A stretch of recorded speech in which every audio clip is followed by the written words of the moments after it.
L'estiu és un temps diferent i ens dona circumstàncies diferents. I aquestes converses volen ser una miqueta això, aprofitar per anar a fons d'una manera amigable doncs de temes importants. Coneixem molt a mossèn Fidel i li hem demanat 30.000 coses tots. I com a vicari general, doncs, la quantitat de feina és impactant, però avui, precisament per aquest to estiuenc, no? I una mica aquesta pausa, m'agradaria parlar-li amb una altra dimensió, d'un fet que és no tan conegut, però vostè doncs, és llicenciat en Història, la història és important i la història el fascina. I una miqueta estem vivint uns moments que molta gent indica que és com un canvi d'època.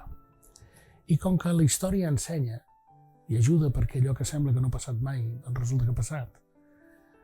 Vostè, en aquest moment, quina època de la història li semblaria que ens podria anar bé per entendre? Primer anem civilment. A nivell civil, quin seria el moment històric que ens ajudaria a entendre el que ens està passant en aquest moment? En primer lloc, gràcies per convidar-me i per convidar-me per parlar de temes diferents, perquè és veritat, la història és la meva passió i de fet va paral·lela a la vocació, Bueno, millor dit, abans volia ser historiador que capellà, però el Nostre Senyor passa pel davant i guanya. I per tant ho poses al servei. És una bona notícia. Ho poses al servei de l'Església. Sí que és veritat que estem en un canvi d'època i molts experts, diguem-ne, així ho analitzen. A mi em costaria trobar, ho dic sincerament, un moment concret de la història que pogués tenir un cert paral·lelisme, perquè és que cada canvi és diferent. Sí que és veritat que a vegades podem trobar com unes coordenades semblants, no?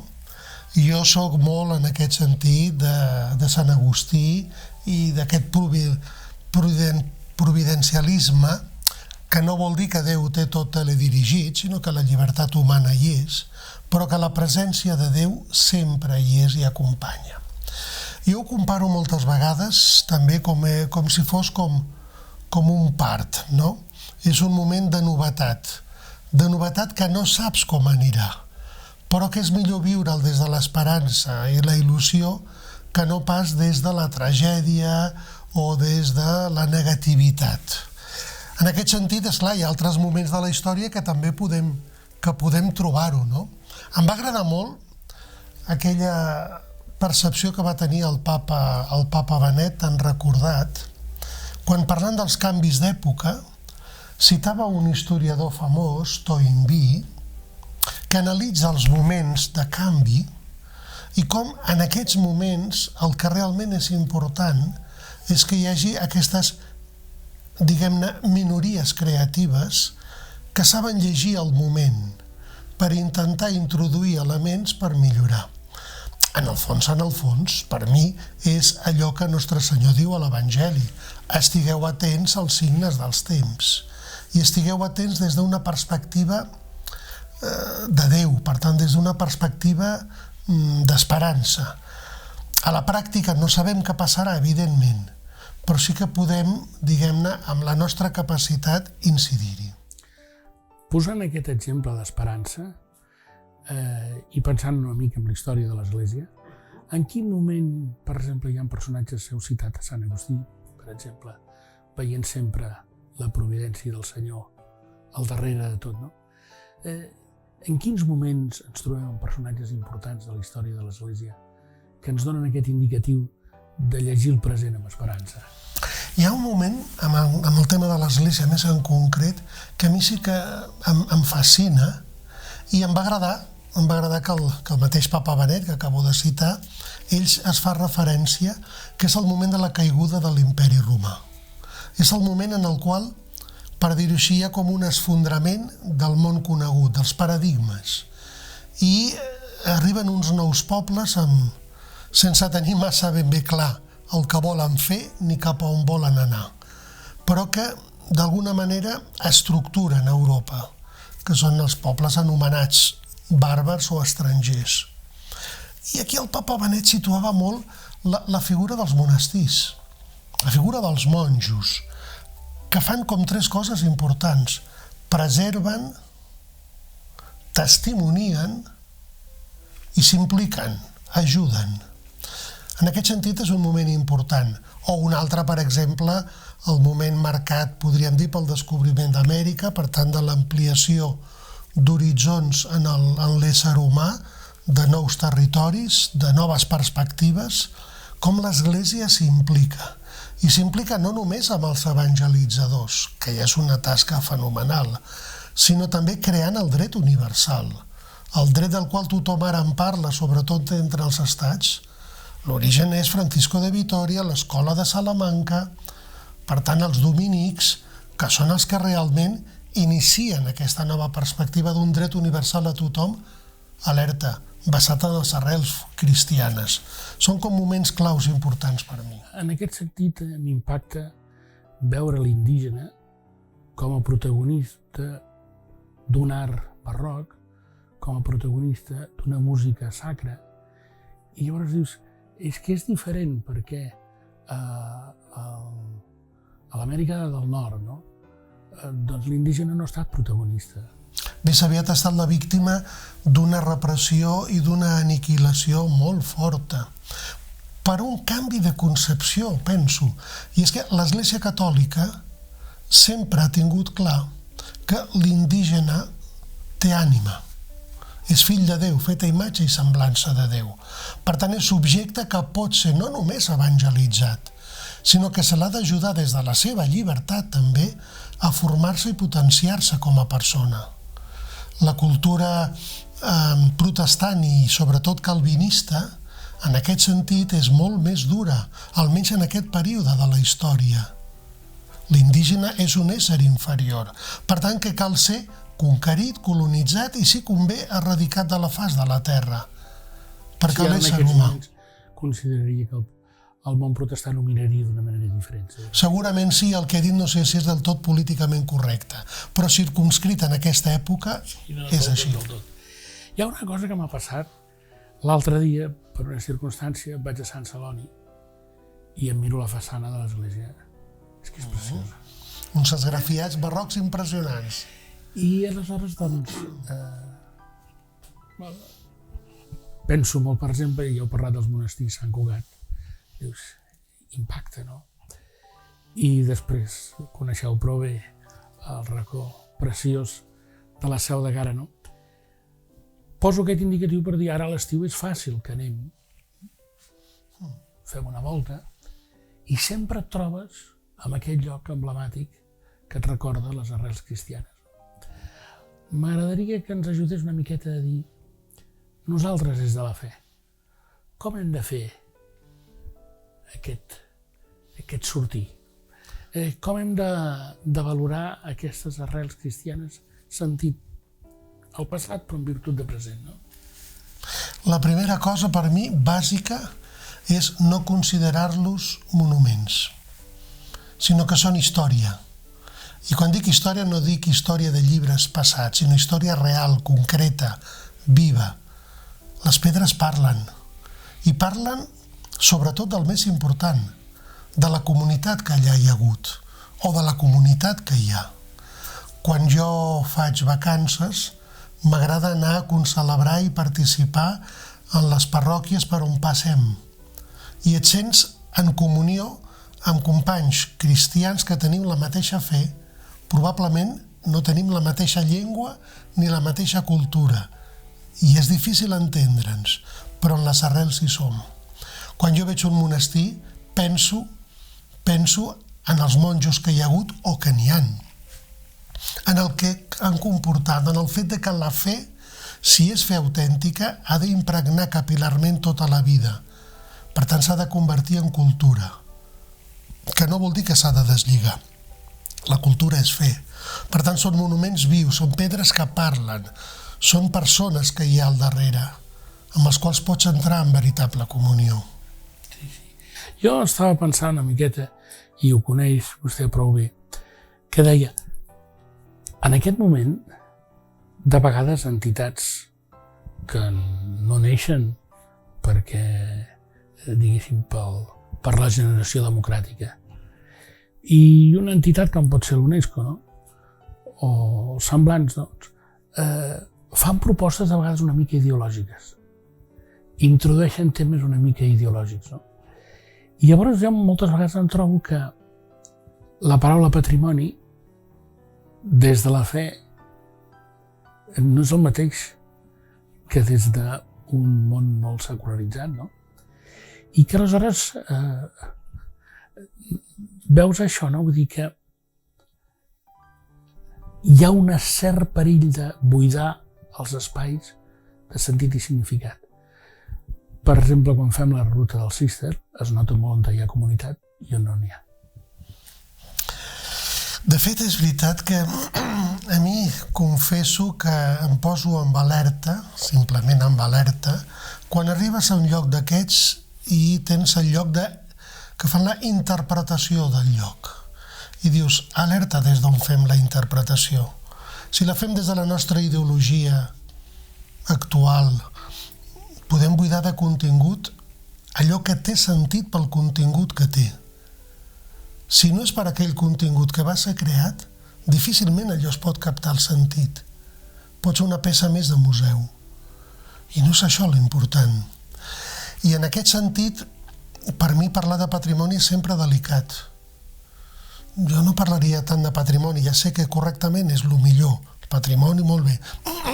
L'important és parlar d'un llegat, d'una tradició, d'una presència que és real, I per això és important que a l'Església estiguem en aquests llocs que han estat nostres o que són nostres i que puguem transmetre lliurement el sentit que té.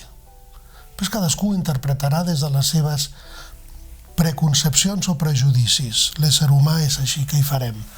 Però d'entrada nosaltres no renunciar a lo nostre. Després, jo m'imagino que quan té una passió per la història, possiblement aquesta passió neix perquè hi ha un interès per un moment concret de la història o per un àmbit concret de la història. Quin és l'àmbit que a vostè l'apassiona de la història? Són dos moments.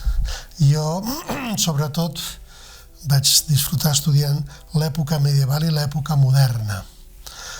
L'època medieval, que moltes vegades ha estat com denostada i qualificada com una època fosca, és una època d'una gran vida. Jo l'època medieval m'encanta perquè és el moment que es comencen a construir veritables identitats. I no són identitats enfrontades uns amb altres, sinó identitats de pobles, de col·lectivitats, de comunitats. I l'època moderna sobretot amb l'època de la monarquia dels Àustries, justament per això, perquè és una època en la qual s'articulen molts pobles, no des de l'enfrontament, no des de la lluita, sinó des d'una certa comunió d'interessos autèntics.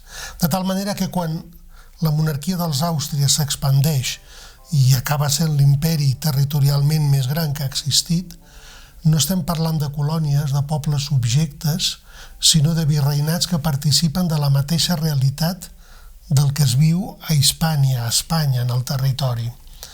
I jo penso que això és una lliçó que pel futur és important tenir-la present. Si ara que diu això, moltes vegades he pensat que la diferència entre els àustries i els borbons és una cosa bastant forta. I aquí a casa nostra ho és especialment, no?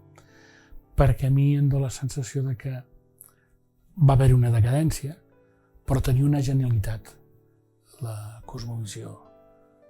I quan un va, per exemple, a l'Escorial, doncs la porta principal és la de l'església. I quan un va, doncs, a un palau dels Borbons, la porta principal és per entrar a la casa del rei, que és l'absolut. Sí, això és delicat perquè és ficar-nos en temes actuals, per tant, jo em cenyiria sempre en aquest cas a l'època moderna, però vostè ho ha dit molt bé, la cosmovisió de l'home del Renaixement és molt diferent de la cosmovisió de l'home de la Il·lustració que és molt més reduïda, encara que sembli el contrari, i molt focalitzada i centralitzada en alguns elements concrets i determinats.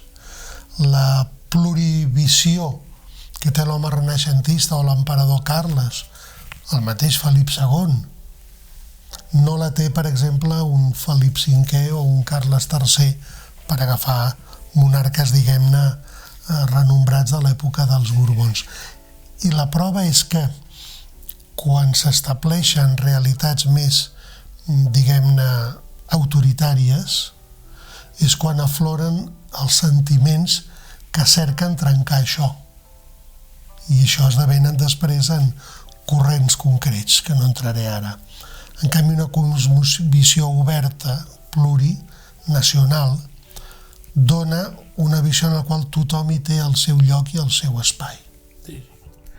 No, ho trobo molt encertat. Enguany, a la diòcesi doncs, vivim un moment important, el 20è aniversari. Possiblement li hagués fet aquesta pregunta com a vicari general, però avui li faig com a historiador. Què és vostè? Què representa? I a més és una història en la que ha estat protagonista, i una història que l'ha viscut i ha passat pel seu cor i pels seus dits. Et sents, en tota la modèstia del món, col·laborador de Déu amb una gran obra. Sents que el protagonista d'aquesta història no és cap persona concreta, sinó que d'alguna manera és Déu mateix que vol fer present un projecte en el qual nosaltres hi col·laborem. L'encertem o no? També és veritat, però som col·laboradors, constructors d'una realitat que dona esperança. I 20 anys després jo penso que, almenys a mi, em dona molta esperança. No, jo ho verifico perquè sentir néixer, jo recordo que s'havia parlat de la gràcia dels inicis i en aquest moment doncs, parlem una mica de la interpel·lació de cap on hem d'anar, no? Però certament aquesta realitat ha fet que, com diria, una gran proximitat i sentir allò en un moment en què el món sembla que no té casa, doncs aquesta vivència de la diòcesi és com un sentir la proximitat de la diòcesi.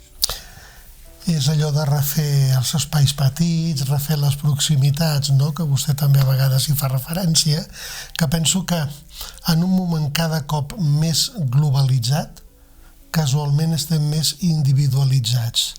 En un món cada cop que sembla més comunicat, estem cada cop més tancats.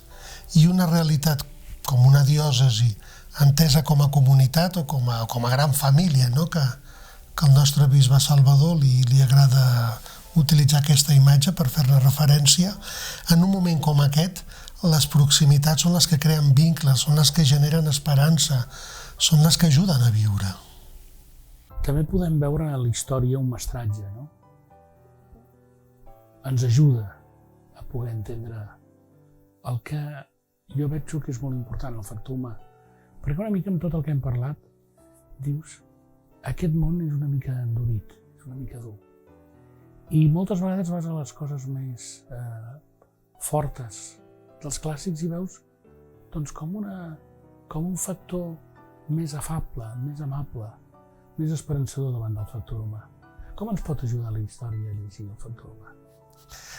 Jo parteixo de la base de la primera pàgina de la història, diguem-ne, de la història de Déu amb la humanitat, no? Que és en el llibre del Gènesi, que quan diu que Déu va crear l'ésser humà a imatge i semblança seva, i els va crear home i dona. Per tant, en aquesta complementarietat som imatge de Déu. És clar que és una imatge que hem desdibuixat al llarg de la història pel pecat humà que també intervé. Però sempre aquest retorn als orígens jo penso que és bo. Em va agradar una vegada que vaig llegir una obra d'un capellà també, de mossèn Josep Maria Ballarín, que ja és mort, que és la paràbola dels retorns, que fa una cosa interessantíssima, agafa diversos moments de la humanitat i els presenta com si la història de la humanitat fos un retorn cap a Déu, i agafa com a idea de fons la paràbola del fill pròdig. L'ésser humà, a cada moment de la història, malgrat s'allunya de Déu, malgrat el factor humà pot desdibuixar o fins i tot separar-se o contradir, sempre hi ha un moment o altre que hi ha com un punt d'inflexió. Digue-li de retorn, digue-li de repensar, digue-li de tornar a plantejar l'interrogant, i acaba retornant. I el llibre és interessant perquè amb la gràcia típica de mossèn Ballarín i el seu bon català, a més, va presentant aquests moments. I penso que això també ens ajuda perquè és veritat, a cada moment trobes grans desgràcies, però també, jo quan explico als alumnes de classe dic, hi ha moments en la història que sembla que a l'Esperit Sant li fem fer hores extres. I és veritat. I a més el Sant Esperit de Déu fa hores extres. I és aquest etern retorn. Sí, no, ho tindrem molt en compte. I després a l'estiu sempre és un moment que tenim més temps per a la lectura. I de vegades et sembla que tens temps, després passen els dies i no en tens tants, com semblava, no? Però quin llibre o quins llibres ens aconsellaria? Això és més complicat. Jo diria d'entrada el que jo vaig llegir l'any passat que em va ajudar molt i em va agradar molt, tenint en compte que l'estiu és més de novel·les, i per tant en el meu cas és novel·la històrica. Em va encantar molt l'obra El Mozárabe de Jesús Sánchez Adalid, que és un capellà extremeny, i que a partir de la figura d'un mozàrab que viu a la Còrdova del segle X fa tot un pelegrinatge per Europa, molts avatars, i ens dona moltes claus per entendre no només l'època medieval, sinó també per situar-nos en el moment actual. I aquest estiu confesso que tinc ganes de llegir la Divina Comèdia de Dante, perquè al final hem d'anar als clàssics, que és on trobem les arrels profundes. I penso que això també pot ajudar. Sí, amb la Divina Comèdia el que impacta molt és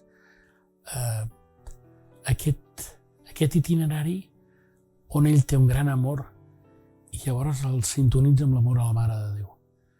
M'agrada molt, és a dir, aquest home que es deixa arrematar, mira amb realisme i posa intel·ligència a la lectura de la seva vida i troba en Maria una companyia decisiva. M'agrada com ho explica perquè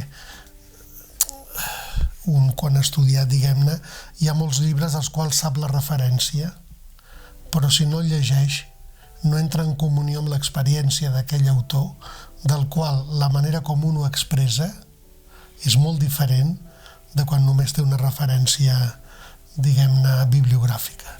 I per això tinc ganes de fer-ho i de viure-ho. I en català hi ha bona traducció.